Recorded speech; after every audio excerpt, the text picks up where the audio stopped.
everyone. Welcome to Unspoken Truth, the podcast that highlights the nuances of everyday life as well as the complexities, and we'll be going underneath the surface, no filters, no limits, just the truth.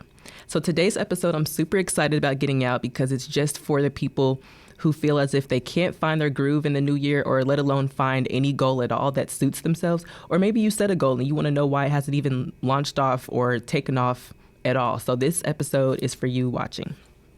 So the first point I want to get into is let's stop idolizing the 1st of January to be a magic eraser for our lives. I believe maturing is realizing that if you are already actively working on yourself throughout the year, you wouldn't have to rely on this one day to just be everything that you were looking for that went wrong in the past year.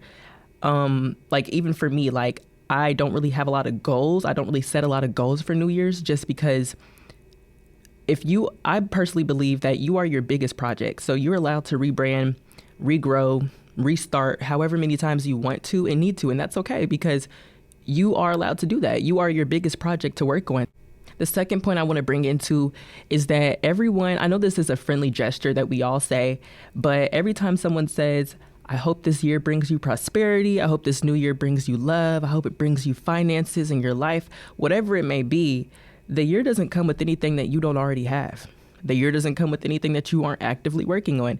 And I know this is a gesture just to say, oh, Happy New Year's, but genuinely, it's really like a way of thinking that we don't even realize we're saying. So it's not that the new year brings us this or, oh, last year, 2024 did me so wrong. And did it do you wrong? Or did you just not work on yourself? Or did you not do the healing that you needed? Or did you not, you know what I mean? Like everything isn't something else's fault. It doesn't come with anything you haven't already been trying to apply pressure towards. And that's for the rest of this episode. I really want to bring awareness to the authority that we have in our own lives. And I think that we really miss out on. And it's not that necessarily all of us put the blame on something else or someone else, but I do think a lot of the time we dismiss how much authority we actually have to change the narrative in our lives. And so one tip that you can do that will really help you, that can really help you start the work on yourself without just saying, oh, I hope the new year brings it to me. Oh, I hope the new year just has it ready for me in a cute little bow tie. Instead of saying that, we can work on skill sets. So skill sets are things that are basically habits and systems that bring you closer to your goal that you're trying to obtain. So the little things that we overlook all the time are actually skill sets. So that's such as going to bed on time, eating right, at least working out a few times a week. And it doesn't have to be anything crazy, maybe a little cardio, maybe a little something low key, but something to just genuinely get your mind right. Because if you're not fully grounded here, and you don't have to be completely fully grounded, like every day there's something new that can throw us off, get us off track, but it's important to have something that's stable.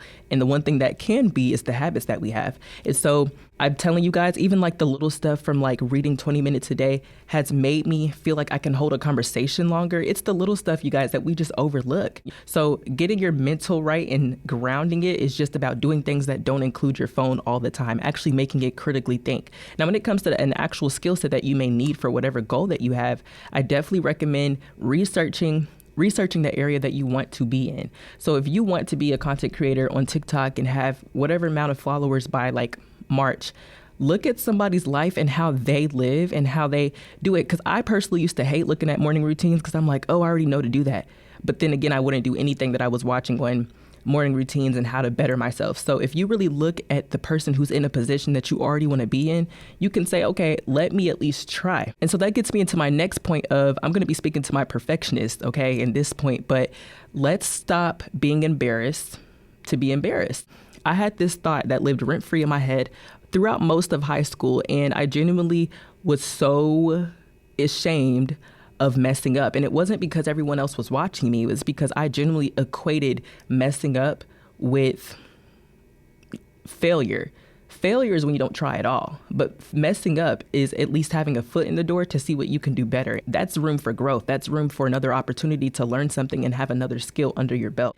Let's stop being so hard on ourselves. It's 2025. We can have a breath of fresh air without equating every little mess up into the person that we actually are. Because every little mess up is something that you now know how to do better the next time. So it's not you, it's you learning. And you learning shouldn't be something you should have to apologize for. Simple. And I'll tell you this, even though I'm only 21 and I have so many more years to experience, I was so busy being inside of my head that I don't even feel like I really necessarily missed out on much because it was high school and the real life really starts after high school. I feel like I missed out on what could be, or I missed out on sorting out new opportunities for myself because I was so consumed with messing up. And so I just froze and became paralyzed. And how to come out of that paralyzed state brings me to my next point of stop doom scrolling on social media. I know that it can be kind of like a addictive thing and we laugh it off, but doom scrolling is actually what keeps you stuck in a paralyzed consumer mode state. So you're probably wondering, what is consumer mode? Consumer mode is when you overly use social media to the point where you no longer even want to create. You no longer even want to go out and make your own content, and this is for the creators, right? So for people who want to make music or make clothes or make clothing brands, whatever it is, the reason why you feel like you can't even get a head start on whatever you want to do, you're getting fed unnecessary judgments, unnecessary opinions, unnecessary energies. And so when you're overly consumed with that, you subconsciously actually believe those things. The more that we even try to step outside and do something originally from our own minds and what we think would be a good idea, we are actually thinking about the things that we see all the time. How messed up society can be when somebody is actually trying to be themselves. Doom scrolling can actually have you stuck in a state of just not doing anything at all. Life's going to keep going. So you might as well do it and fall on your face a couple times and get back up, because at least you'll have a new skill under your belt. So speaking of trying, I really encourage whoever is watching this to at least experiment, because I'll let you know this. If you have not even, let alone failed, experimented, tried anything in the field of where you are trying to go, and you're not even close to obtaining it because you haven't even gotten out of your head. The first step is getting out of your head. So once you start doing the groundwork, the reading and the staying off social media and trying to at least see what do they do because they're in the spot that I want to be in, when you at least do that, now you're out of your head. I actually really think about, what would the person that's already a podcaster, that has a good night routine, that has a good morning routine, that has all A's in school, what would she be doing right now? You pretend that you already have those things. You actually become the person that you have been researching, the person you've been trying to figure out how they do this, how they do that. You actually become that person. So you no longer are pretending anymore. At this point, now it's second nature because you've tried so many times to the point where now you have new frustrations. Now you have new things that make you mad about the process of trying. Now you have new things that get in the way and become obstacles in the process of trying. You're no longer frustrated by the things that were troubling you in the beginning because you've gotten over that. Now it's a new level of frustrations. Now it's a new level. There's always going to be frustrations and complications and obstacles in every level that you get to. But if you stay at level 1, you'll only ever know what level 1 has to offer. But if you get up to level 2, yes, it's still going to be something that makes you mad and frustrates you and gets in the way and makes it hard for you to get to level 3. But it's new challenges. It's new obstacles. So just think about that. I really want you to think about, for this last point, when you want to analyze your year and how you want it to go for yourself, or maybe even you're envisioning yourself and how you want it to be, think about, truly, this is like a deep personal question. Really think about how reliable you are as a person. So you're probably like, of course I'm reliable. I have friends that rely on me. I'm very dependable, whatever the case may be. But when I say analyze about how you want the new year to look for you, analyze critically, like in reality, analyze how much effort are you willing to put in to come up out of those old habits that had you in a pool of overthinking and overanalyzing for so long.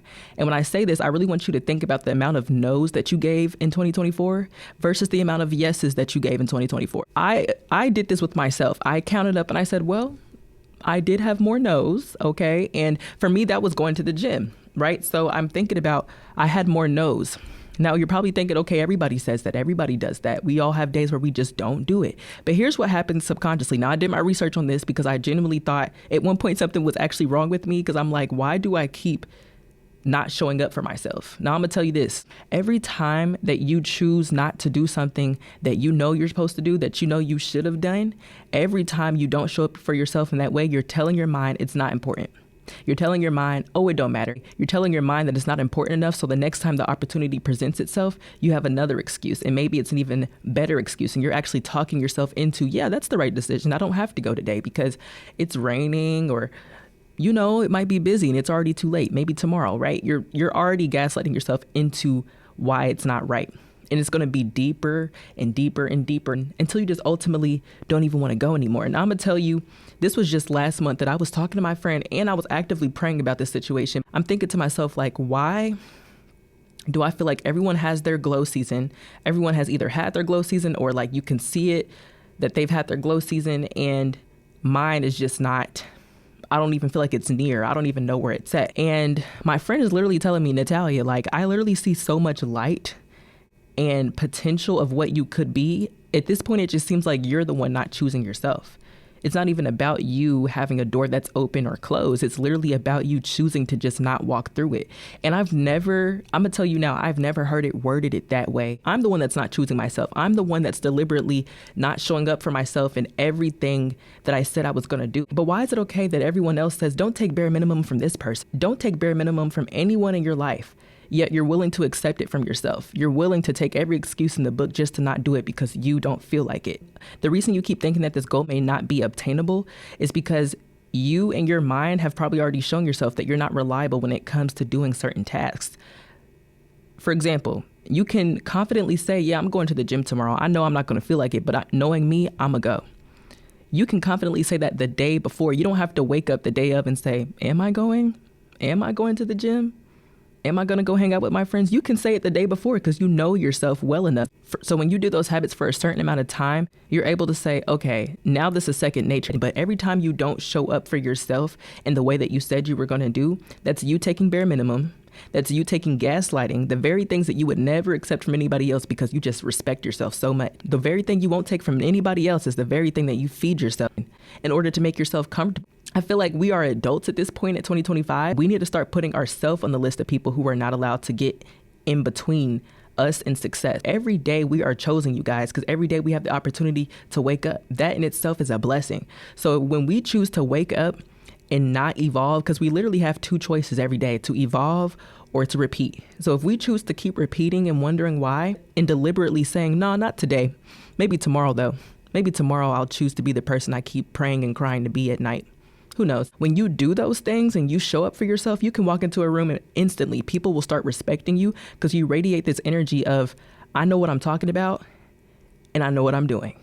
And I have discipline. Discipline is attractive, not just for a romantic interest, but for people who want to even be your friend, people who just want to be around you. When you can't even say, I consistently do this every day, even though I said and I know this will help me be a better person, when you can't even confidently say you do that on a regular basis, how are you going to say, I'm going to get this internship by the end of the summer, when you can't even make your bed every day?